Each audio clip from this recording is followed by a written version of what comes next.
आगाना में कुया खाना वादो पापा हो लाद तुलसी के गाछ। आगाना में कुया खाना वादो पापा हो लाद तुलसी के गाछ। तुलसी भजनिया पापा करब हो भले रहब कुंवार। तुलसी भजनिया पापा करब हो भले रहब कुंवार। गाँव घर मारी बेटी में हनावा हो रखल से धियावा कुंवार। गाँव घर मारी बेटी में हनावा हो रखल से धियावा कुंवार।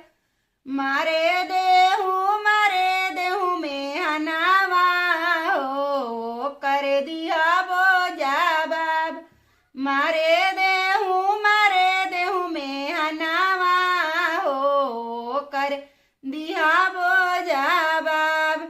आगाना में कुया खाना वादो चाचा हो लादो तुलसी के गाछ।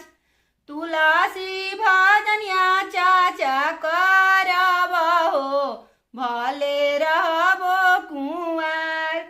तुलसी भजनिया चाचा करब हो भले रहबो कुंवार।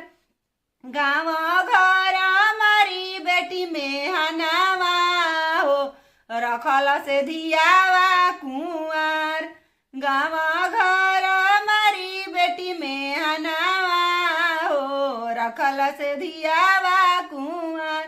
मारे देहू में हनावा हो ओ कर दिया बोजा बाब। मारे देहू में हनावा हो ओ कर दिया बोजा बाब। आगाना में कुया खाना वादो भैया हो लाद तुलसी के गाछ। तुलसी भजनिया भैया करब हो भले रहबो कुंवार। तुलसी भजनिया भैया